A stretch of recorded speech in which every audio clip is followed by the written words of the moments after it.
Vamos orar? Eu quero que você curva sua cabeça comigo. Eu quero fazer uma oração junto com você nesse instante. Curva sua cabeça, vamos orar? Pai, muito obrigado por essa noite. Muito obrigado por estarmos aqui nesse lugar. Obrigado por sermos teus filhos. Obrigado pela tua graça, pela tua misericórdia que é derramada todos os dias sobre nossas vidas. Pai, nesse momento eu quero pedir-te perdão pelos nossos erros, pelos nossos defeitos, pelos nossos pecados. Que o Senhor tenha misericórdia de cada um que está aqui nesta noite, que o Senhor tenha misericórdia de mim. E que o Senhor fale conosco de uma forma edificante, que a tua palavra, que é mais penetrante do que uma espada de dois gumes, ela venha penetrar no mais profundo do nosso entendimento, do nosso coração.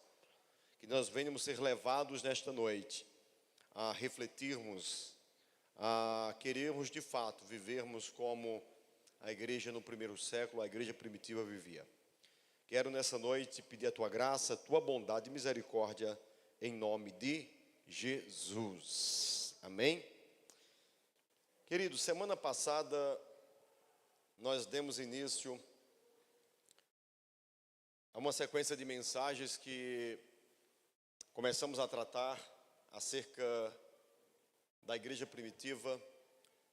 Eu tenho mostrado a igreja primitiva como um exemplo de igreja a ser seguido. Quem não conhece as Escrituras e ler esse texto da igreja primitiva, ele será levado a acreditar que trata-se de um conto de fada.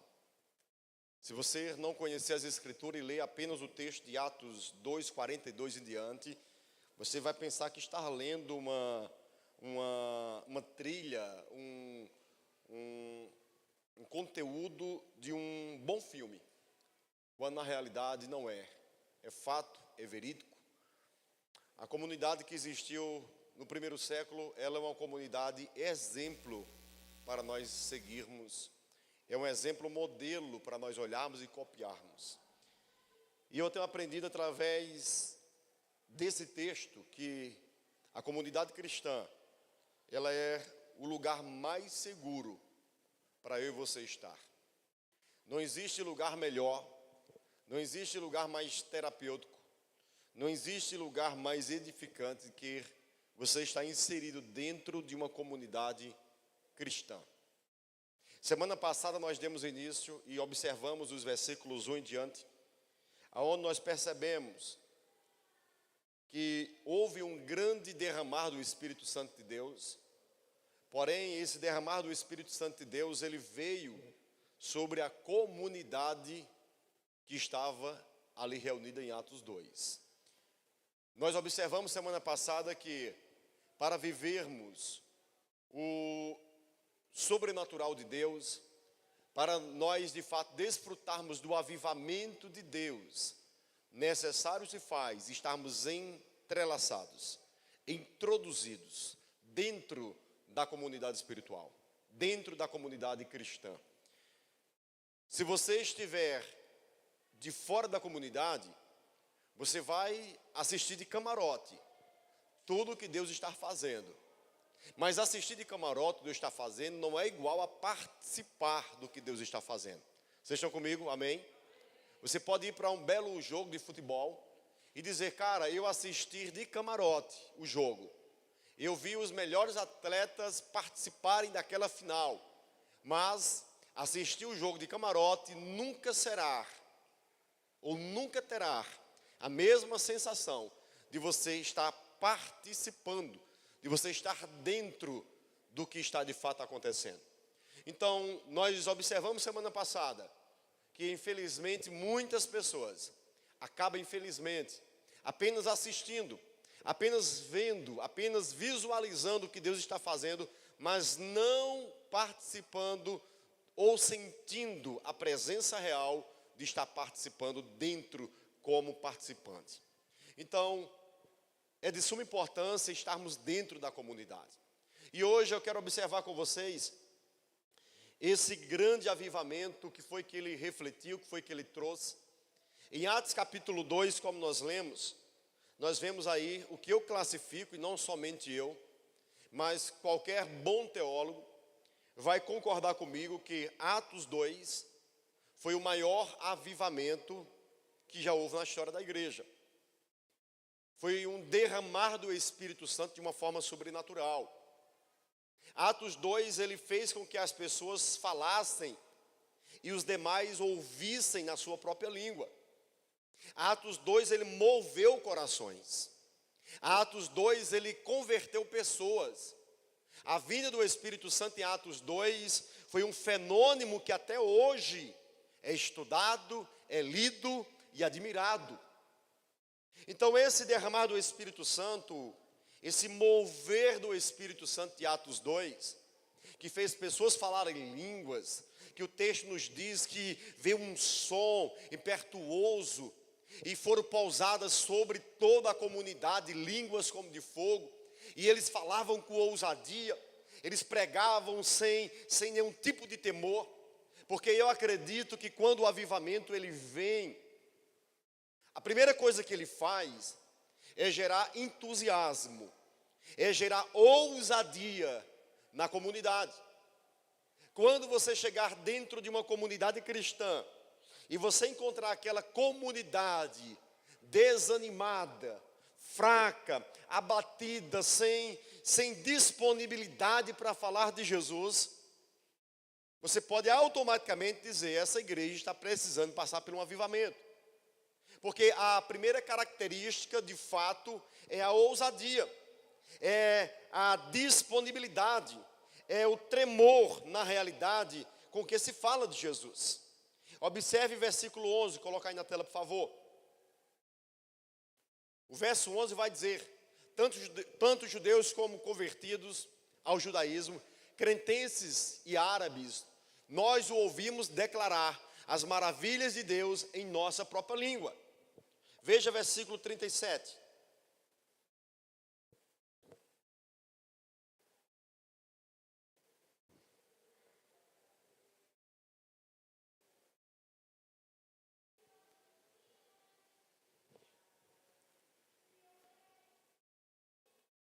Versículo 38 vai dizer o seguinte, coloca o 38. Pedro respondeu: arrependa-se e cada um de vocês seja batizado em nome de Jesus Cristo para perdão dos seus pecados e receberão o dom do Espírito Santo. O que é que estava acontecendo aqui?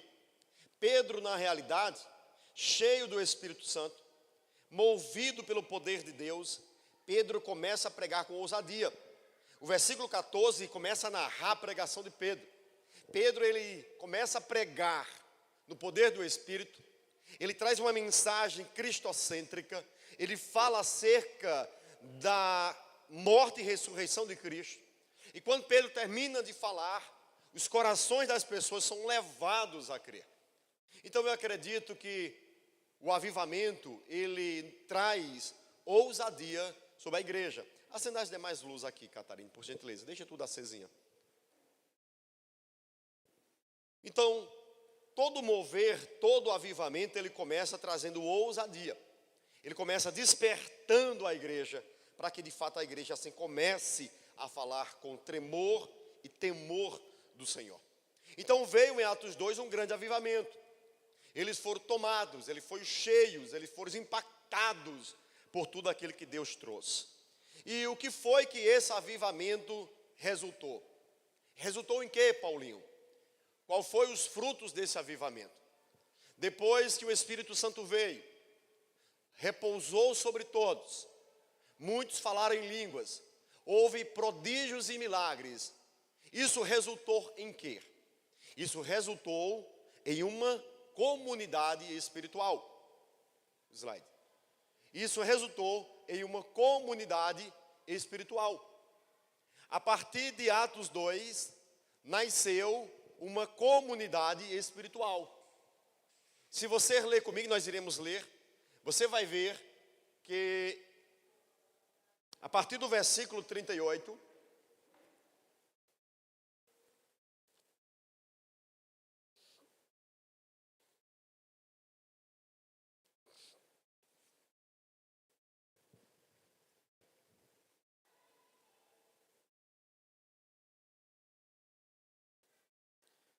O versículo 41, coloca os versículos então.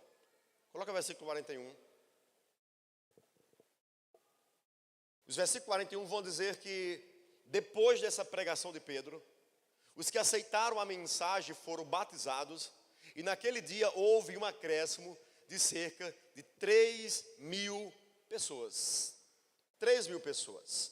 Ali começa a nascer agora uma comunidade espiritual. Porque existem muitos tipos de comunidade, mas nem todas são espirituais. Eu me encontrei com uma pessoa que está afastada da igreja esses dias, e eu disse: minha irmã, a igreja, ela é um ótimo lugar terapêutico. E ela disse: eu concordo, em partes, porque nem toda comunidade é terapêutica, e nem toda comunidade é boa para se estar dentro. E eu refleti acerca da resposta daquela menina, e eu concordei com ela. A comunidade cristã, ela só é terapêutica, ela só é boa quando ela é espiritual. Porque existem comunidades carnais, existem comunidades que são totalmente egocêntricas. Se você ler Tiago escrevendo à comunidade que estava na Ásia, capítulo 4, e versículos 1, 2 e 3, Paulo vai dizer que as guerras e contendas que existiam entre eles, dava-se por falta da espiritualidade que existia entre eles. Paulo vai dizer: as guerras e contendas que há entre vocês, melhor Tiago, as guerras e contendas que há entre vós, de onde vem, de onde procede? A não ser da vossa carnalidade. Então, a comunidade que Tiago está escrevendo não era uma comunidade espiritual, era uma comunidade carnal. Diga comigo, carnal. Então, nem toda comunidade é espiritual.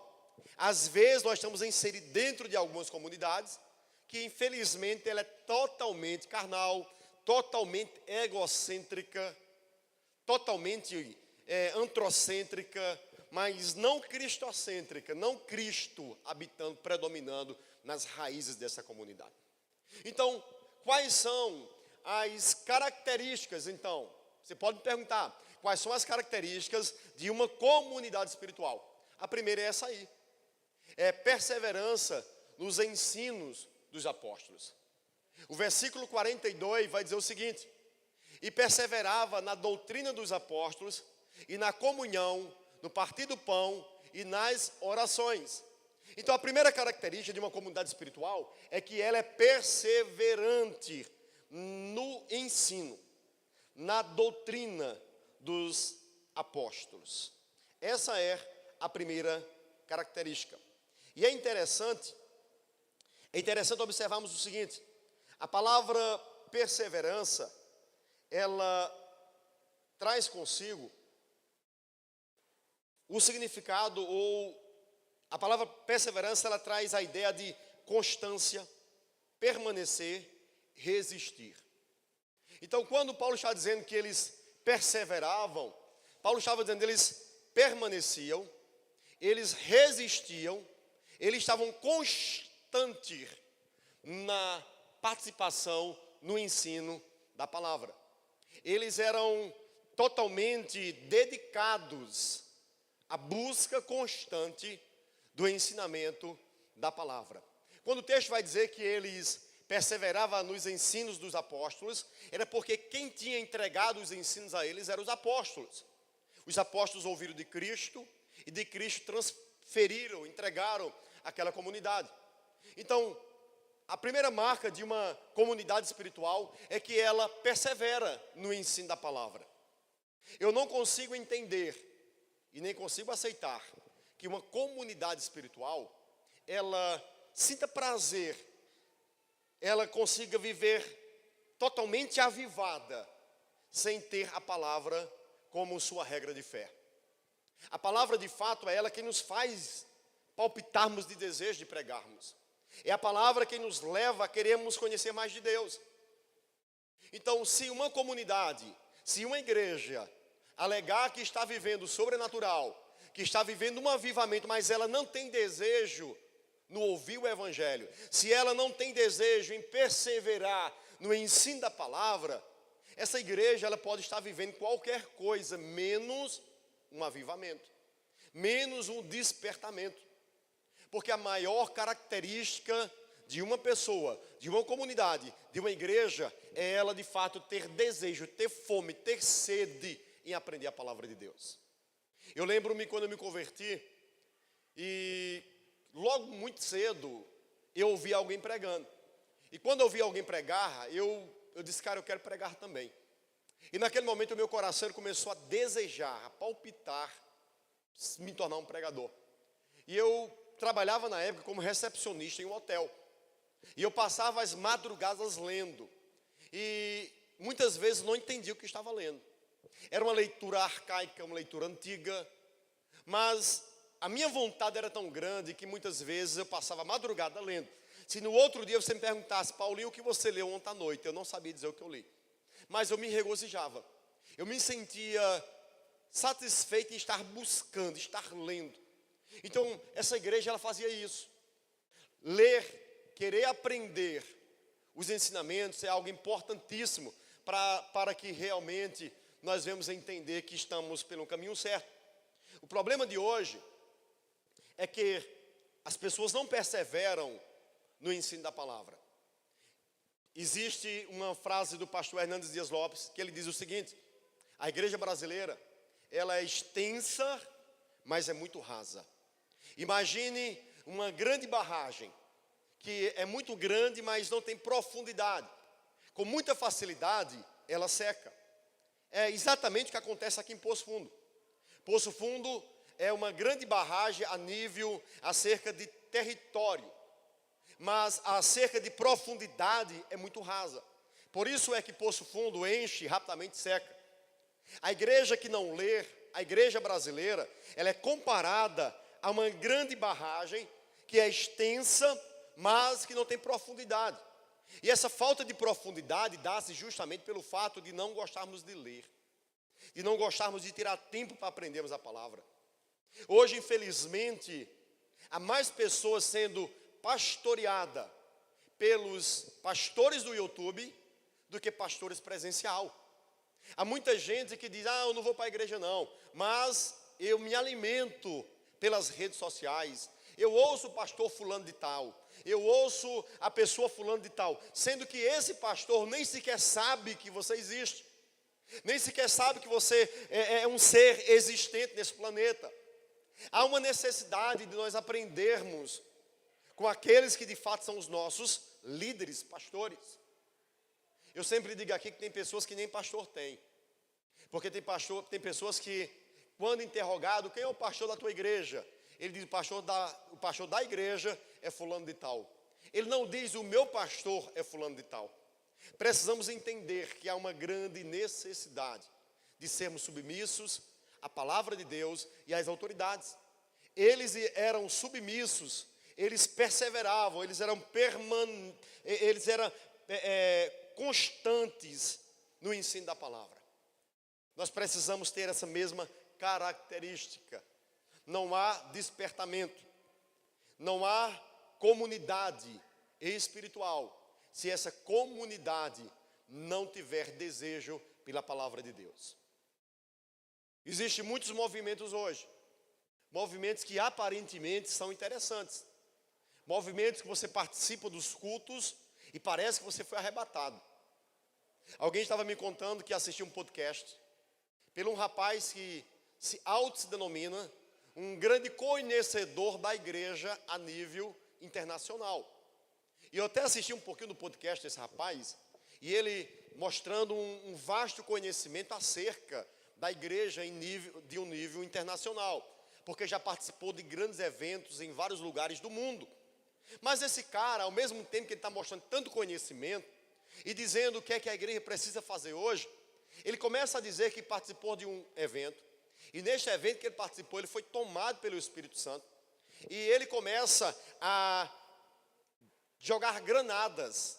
Ele pensa que estava jogando granadas, e essas granadas traziam avivamento sobre o povo. Só que ele diz que quando passou o mover, ele nem sequer percebeu o que tinha acontecido com ele.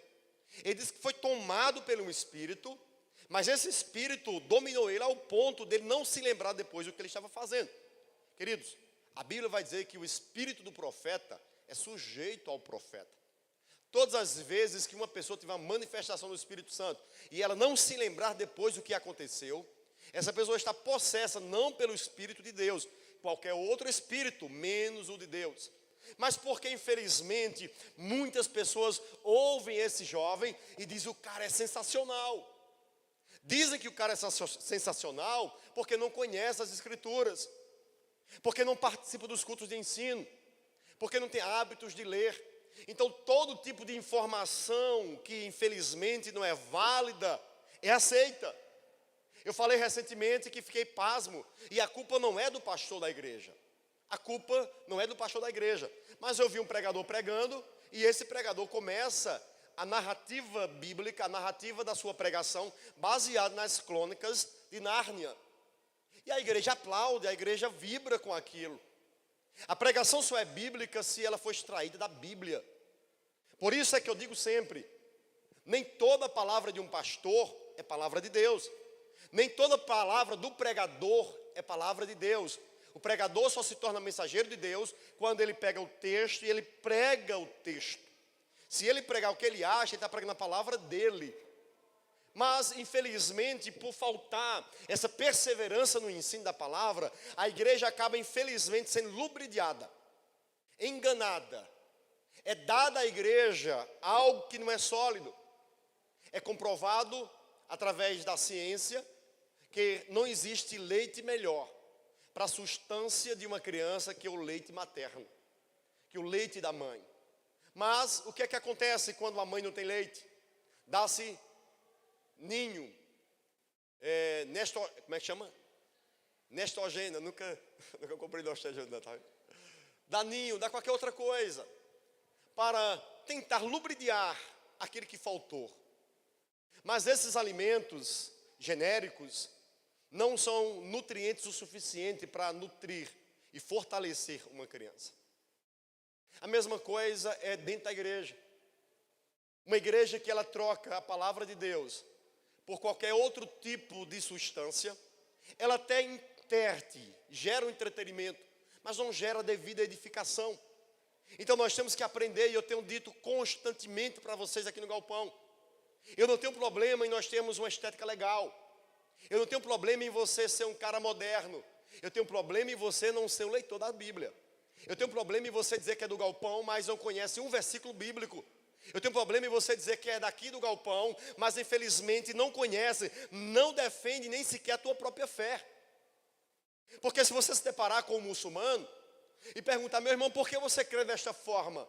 Ele vai te mostrar as razões pelas quais ele crê e talvez te convença.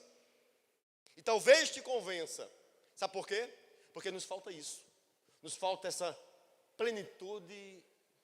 Cadê, meu Deus do céu? Isso. Nos falta perseverança no ensino da palavra. Então, precisamos entender isso. Uma comunidade espiritual, ela só é espiritual se ela tiver perseverança na palavra. Adianta agora o próximo. Colossenses capítulo 2, Paulo escrevendo aos irmãos em Colossos. Veja o que Paulo vai dizer. Portanto, assim como vocês receberam Cristo Jesus, o Senhor, continue a viver nele, estando enraizados e edificados nele, e confirmados na fé, como foi ensinado a vocês. Paulo vai dizer: como foi ensinado a vocês, permaneçam edificados, enraizados em Cristo.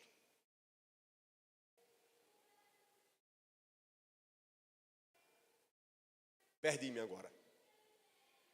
Edificados nele e confirmados na fé, como foi ensinado a vocês, crescendo em ação de graças, verso 8, tendo cuidado para que ninguém venha enredá-los com filosofia e vãs sutilezas, conforme a tradição dos homens, conforme os rudimentos do mundo e não de Cristo. Então, o que é que Paulo está pedindo para essa igreja? Paulo está dizendo: irmãos, permaneçam enraizados, constantes, perseverantes no que vocês aprenderam, tomando cuidado para que vocês não venham ser lubridiados, enganados com vãs sutilezas, conforme os rudimentos do mundo e não segundo Cristo. O que mais existe hoje, irmãos, é pregadores de um falso evangelho. O que mais existe hoje é pessoas lubridiando pessoas. É igrejas sendo enganadas, porque infelizmente o povo está apenas se contentando com o entretenimento. Apenas se preocupando, não, eu gosto do culto, mas a hora do louvor, a hora do cai-cai, a hora do vamos ver. Mas o que traz nutrição para a vida de uma pessoa, e olhe que eu sou pentecostal, falo em língua, acredito nos dons espirituais, mas eu tenho entendido que o que traz sustância para a minha fé não é esses elementos, mas é sim a compreensão do evangelho. Se nós não compreendermos o evangelho como de fato devemos compreender, nós seremos uma igreja rasa, uma igreja que infelizmente não tem profundidade, uma igreja que com muita facilidade será enganada, com muita facilidade será lubridiada. E se você não atentar para esses princípios quais eu estou pregando hoje, eu sinto muito em lhe dizer, mas talvez daqui a alguns anos você não esteja mais aqui. Talvez daqui a alguns anos você seja um muçulmano, ou talvez um testemunho de Jeová. Porque se você não tiver cuidado em ler, se você não tiver cuidado em verificar de fato a sua leitura, se você não atentar para os princípios que você está ouvindo, você corre um grande risco de amanhã, infelizmente, você não ser um cristão autêntico e verdadeiro. Mas essa igreja perseverava na doutrina de quem? De quem? Dos apóstolos. O que eu quero dizer com isso? Eu tenho dito sempre,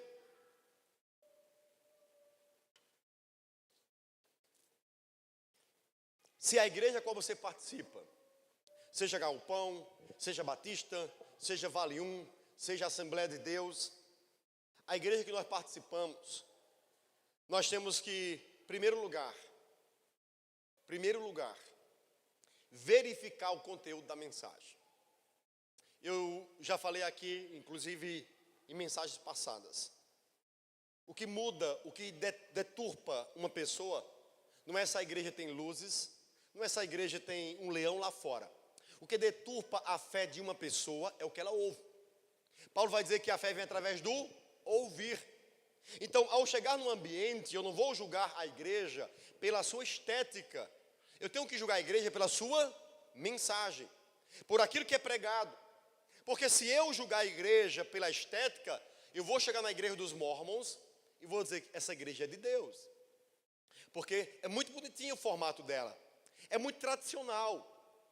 A banquinha de madeira, o púlpito tem uma cruzinha, a mensagem é simples, mas é destruidora para a tua fé. Então, não se julga uma igreja pela estética dela, julga-se uma igreja pela palavra que é pregada. Então, se eu estou numa igreja e eu percebi que a palavra é bíblica, é nela que eu permaneço, e é esse pastor que eu vou dar ouvidos.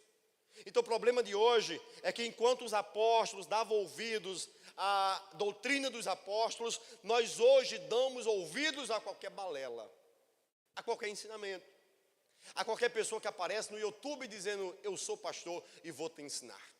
Eu vi esses dias um vídeo no YouTube, o cara dizendo, eu vou te provar que não existe inferno. E eu falei, rapaz, eu quero saber agora.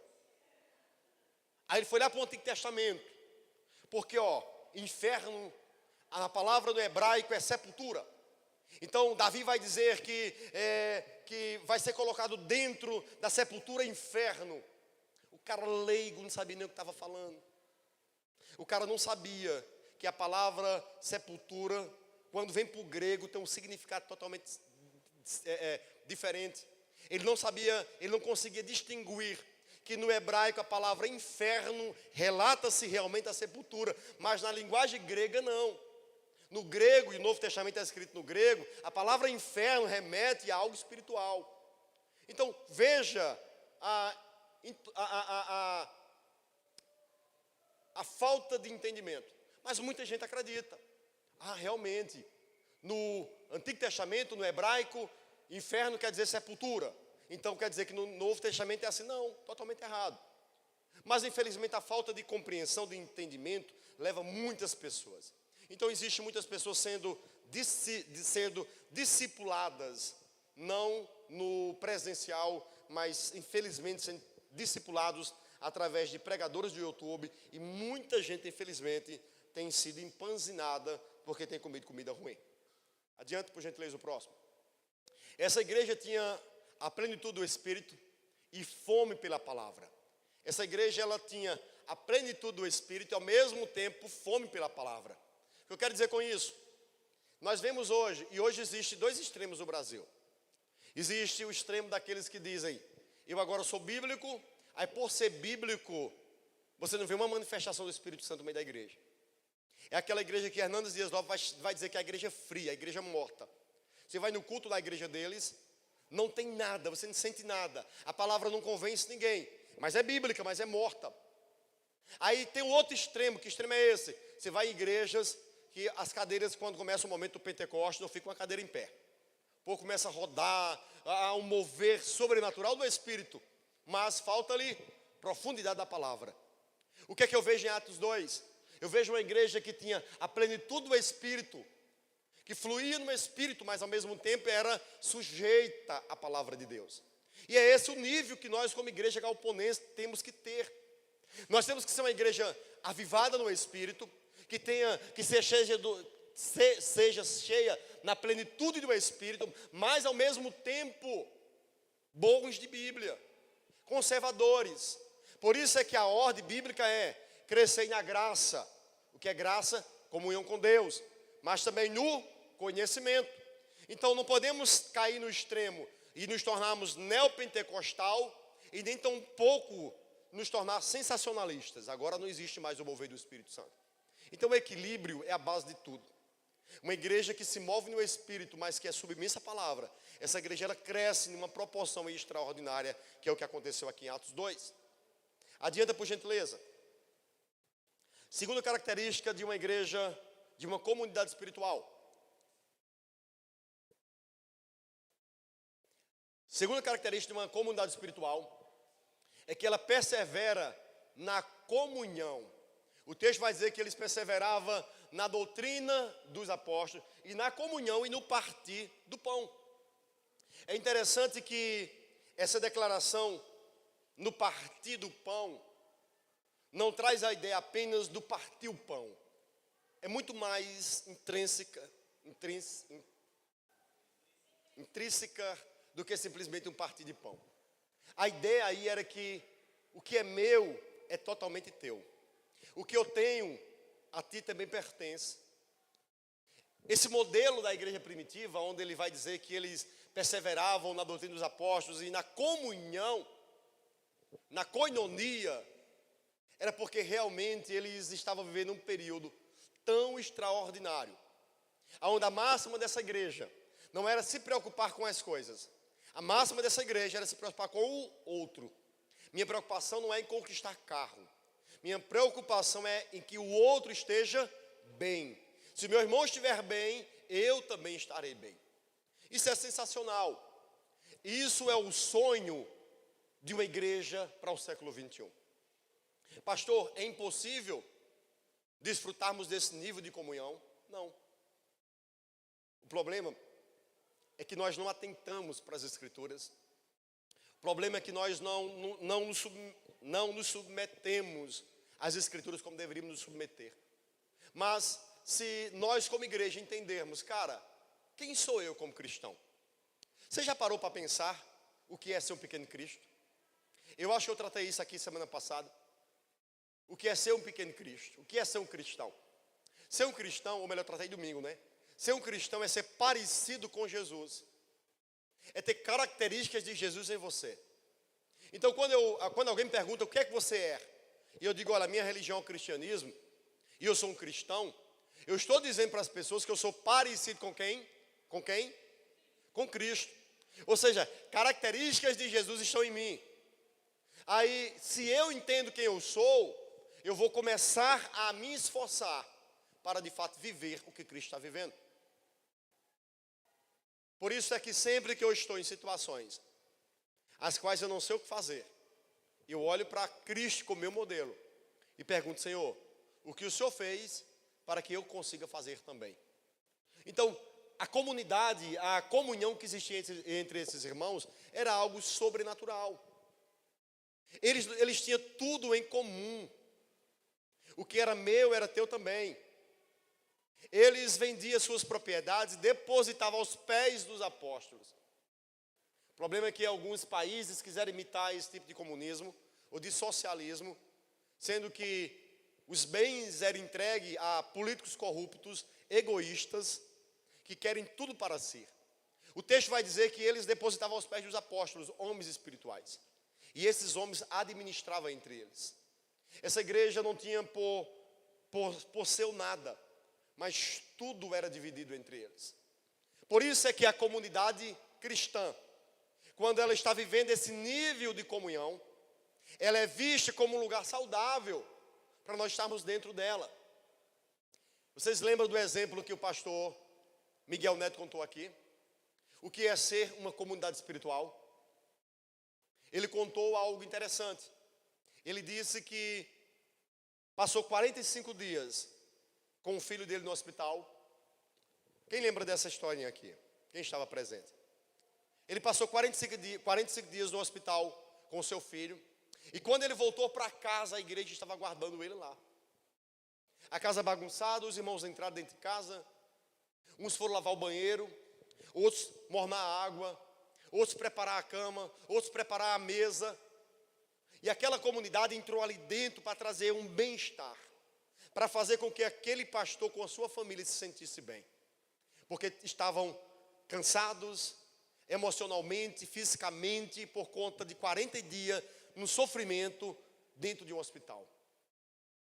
Nós precisamos resgatar isso entre nós. Nós precisamos entendermos que ser igreja não é ser um ser egoísta, não é ser um ser materialista, não é um ser que pensa apenas em si mesmo, mas ser igreja ao nível que essa comunidade estava vivendo, é nós pensarmos no outro também. É nós dizer, cara, se meu irmão está precisando de algo, nós iremos nos juntar para ajudar o irmão. O que é que ele está precisando? O que é que nós podemos fazer para socorrê-lo? Para que as dores dessa pessoa sejam diminuídas. Então, quando nós como igreja começamos a nos preocupar coletivamente nesse nível, essa igreja começa a fluir de uma forma sobrenatural. Porque o que é que acontece hoje? O que é que predomina hoje? Qual é a filosofia atual? A filosofia atual é: cada um possui Deus por todos. Cada um possui Deus por todos.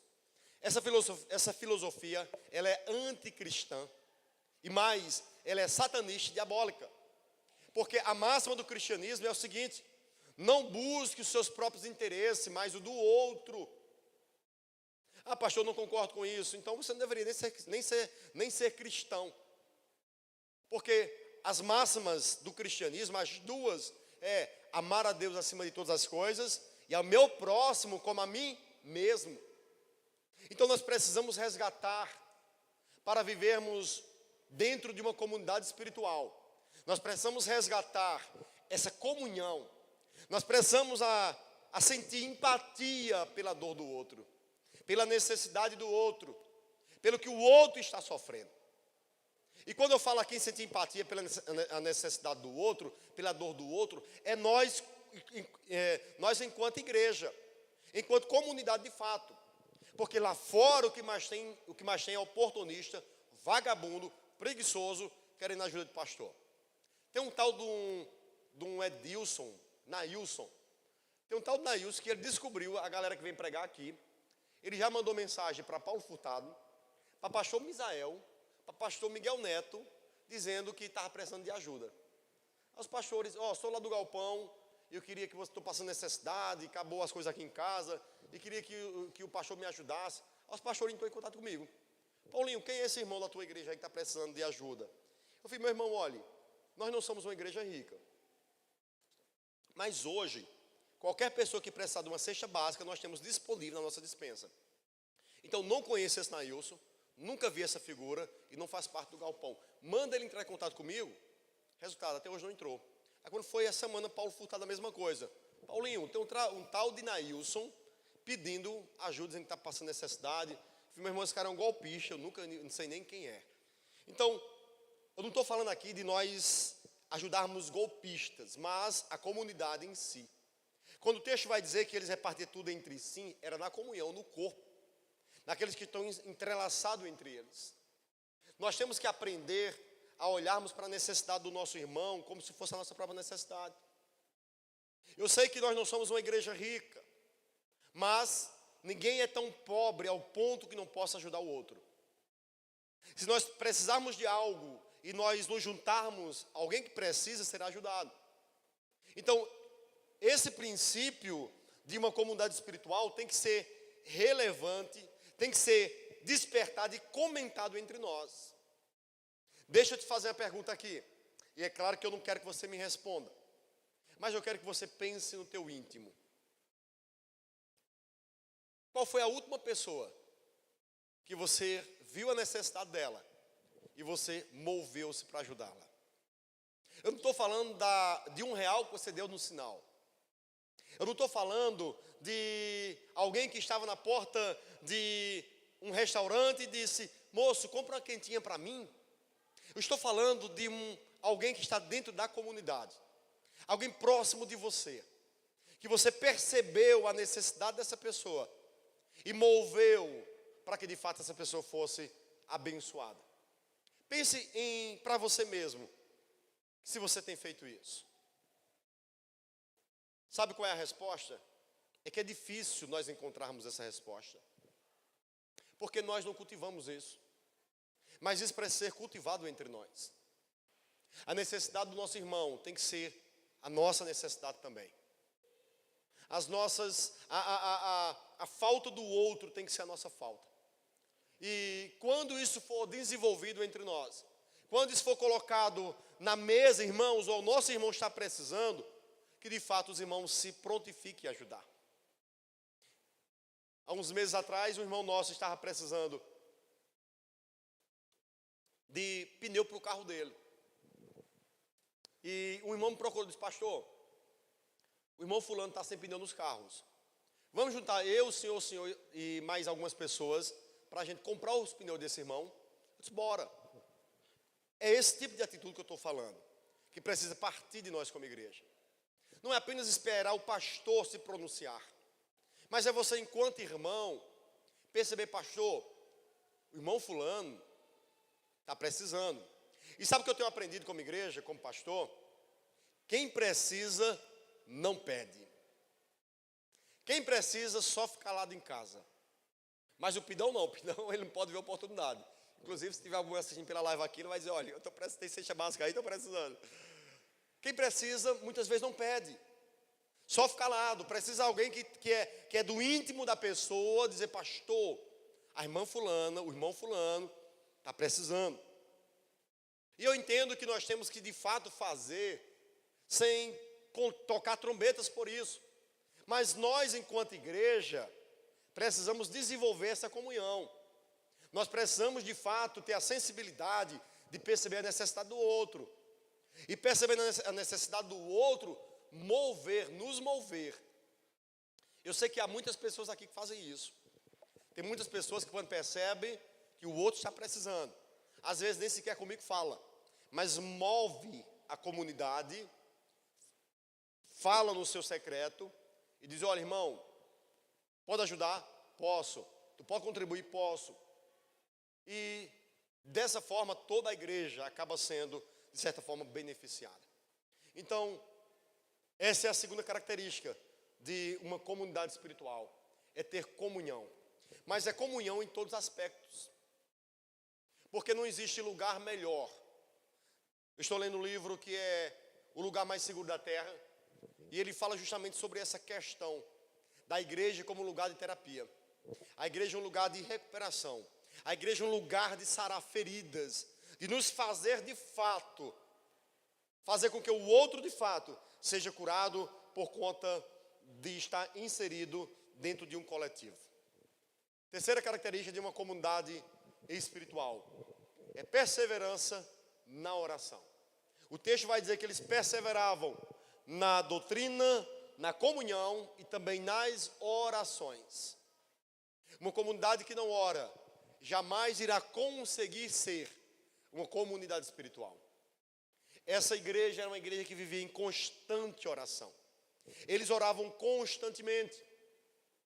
No capítulo 12, a narrativa bíblica vai dizer que Pedro e Tiago estavam presos. A igreja estava orando em casa. E enquanto a igreja orava, Deus moveu os alicerces da prisão. Abalou a estrutura do local. As correntes de Pedro e Tiago foram soltas e eles foram libertos. Porque essa igreja orava. Uma comunidade espiritual tem que orar. Não só pelo seu próprio umbigo. Não só pelos seus próprios problemas. Mas tem que orar uns pelos outros. Quando nós oramos uns pelos outros, Deus automaticamente nos abençoa. Se você ler a narrativa de Jó, a história de Jó, a Bíblia vai dizer que Deus mudou a sorte de Jó, enquanto Jó orava pelos seus amigos. E quem eram esses amigos? Eram aqueles que disseram: tu estás em pecado, tu cometeste algum erro. Aqueles que apontaram o dedo para Jó. Jó se coloca de joelhos, vai orar por eles. E a Bíblia diz que Deus mudou a história de Jó, enquanto ele orava pelos seus irmãos. Uma comunidade espiritual, ela tem que desenvolver a oração. Mas não apenas para que a minha realidade seja mudada, mas para que a realidade comunitária seja mudada. Eu tenho que me colocar de joelhos, orando, claro sim, por mim, por minha família, mas também pelos meus irmãos. Quando alguém ligar para você e dizer: meu irmão, ore por mim, não deixe de orar. Apresente diante de Deus, porque muitas vezes nós falamos: amém, irmão, eu vou orar, mas infelizmente não oramos. E o outro está lá precisando, acreditando que nós estamos orando por ele, quando na realidade nós não estamos intercedendo pela vida dele. Então, isso faz parte de uma comunidade espiritual. Uma comunidade que não é espiritual, ela não tem perseverança na oração. Ela não é persistente na oração. Ela não é resistente na oração. E nós precisamos, enquanto igreja, desenvolver esse aspecto aqui também. Porque caso contrário, nós seremos uma comunidade, mas não espiritual. Uma comunidade que não ora, não é uma comunidade espiritual e jamais será uma comunidade saudável. Toda a igreja primitiva, ela vem com várias narrativas de desenvolvimento na área da oração. A oração, ela é de suma importância na vida de qualquer que seja o cristão. Por isso é que Paulo escreve a uma igreja que ela é modelo, a igreja de Tessalônica. Paulo vai dizer: irmãos, orem sem cessar e não vos espantem. A igreja de Tessalônica era uma igreja exemplo, modelo para os da Macedônia. E por que é que Paulo manda a igreja modelo orar intensamente, com bastante intenção?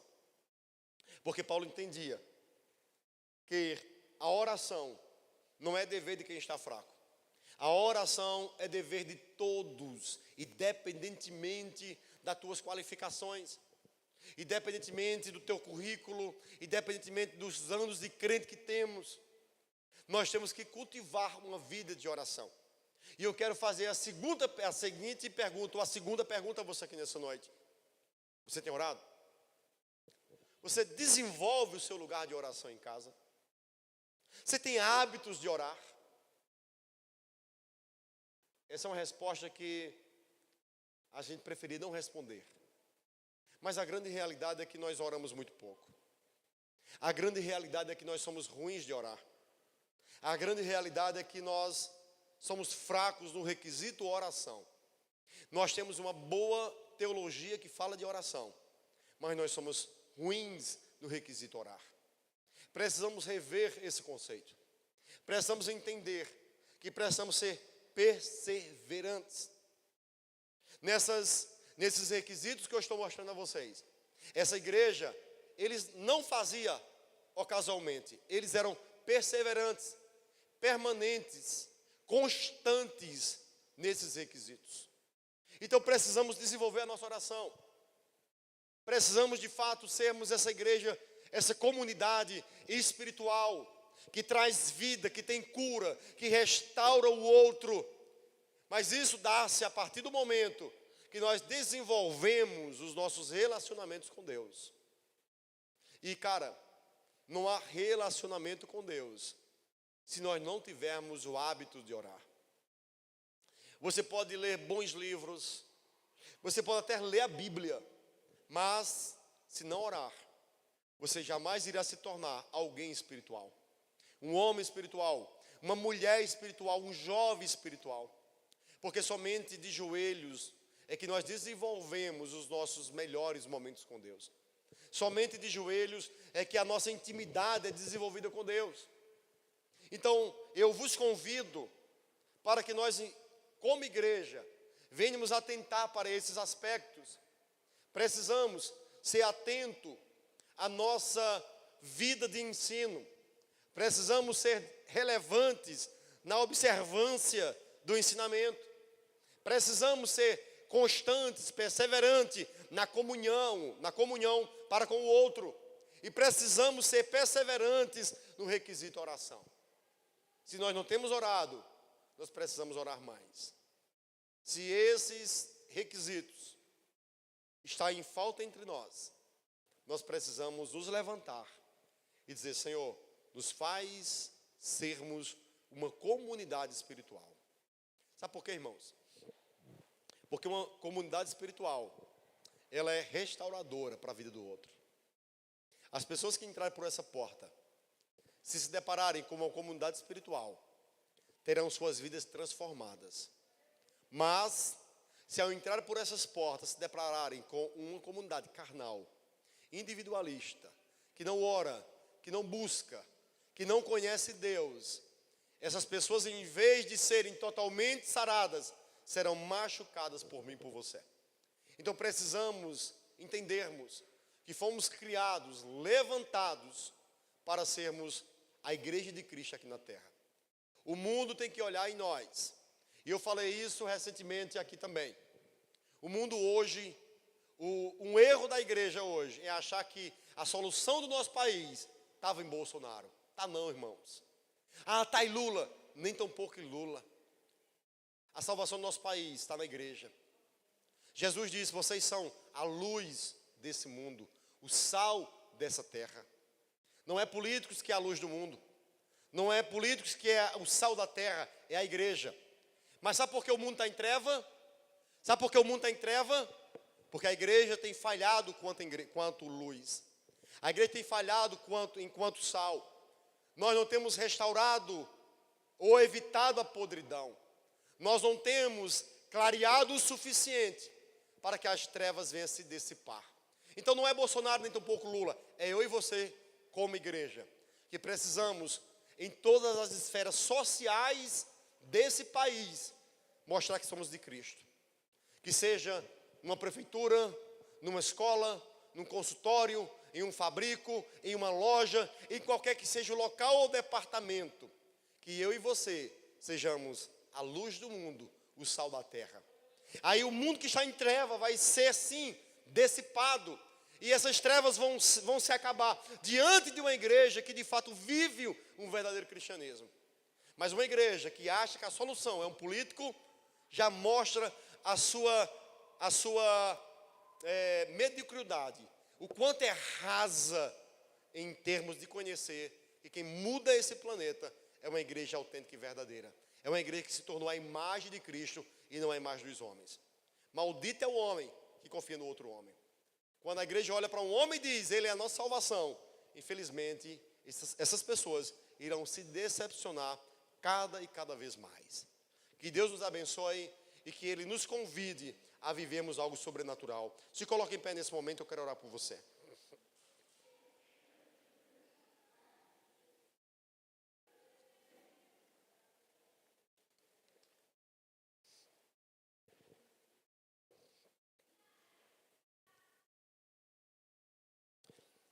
Curva sua cabeça nesse momento.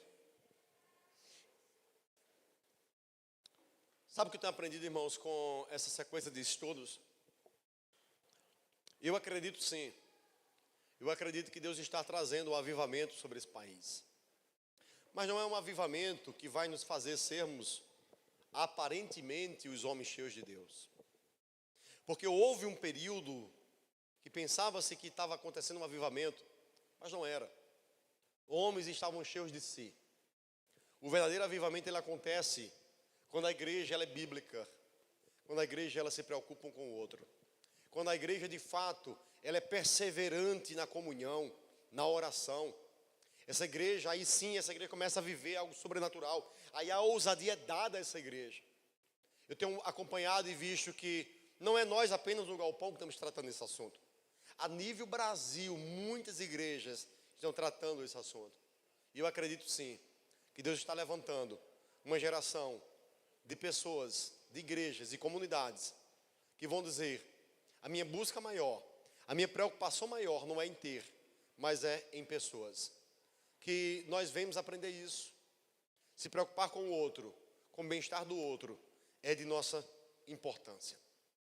Eu estava em um ambiente esses dias, e naquele ambiente tinha um irmão que não estava se sentindo muito bem, porque ele estava se sentindo um pouco rejeitado pelo grupo que estava ali.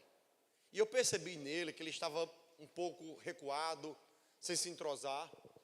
E naquele momento eu me coloquei na posição daquele irmão. Eu disse: cara, eu tenho que fazer algo para esse irmão se sentir bem aqui nesse local. E fui para perto daquele irmão, convidado para participar do nosso grupo, para que ele pudesse se entrosar e ele pudesse estar bem enquanto irmão. Esse é o papel que nós temos que desenvolver. Sempre que o outro estiver mal, a nossa tarefa é mudar a realidade do outro, é fazer ele se sentir bem, é proporcionar alegria, felicidade, porque nós somos a boca de Deus aqui na terra. Nós somos os agentes que Deus vai usar para transformar outras pessoas. Não é o que vai vir lá de fora, é eu e você nessa cidade. Então eu queria convidar você nesse momento para você orar junto comigo.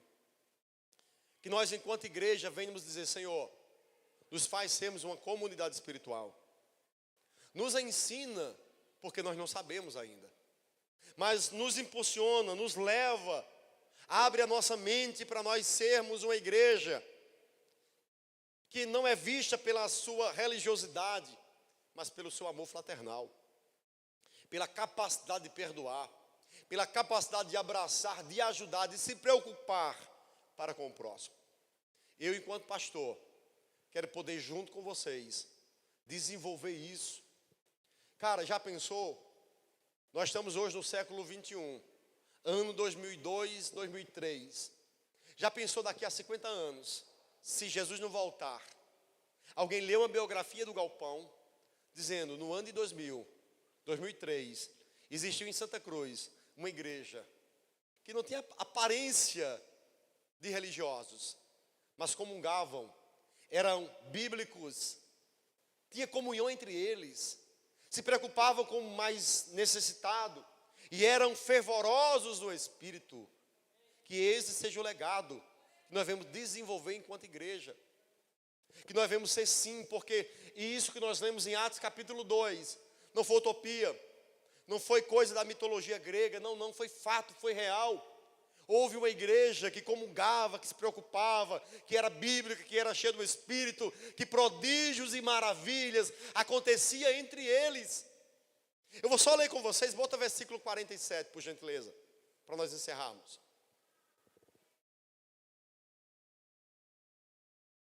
Veja o que acontecia no seio dessa igreja, no ambiente de comunhão dessa igreja.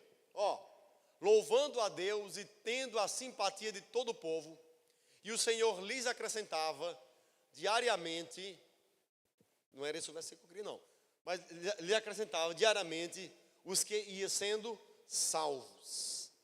Deixa eu procurar o versículo bem rapidinho, estou encerrando já.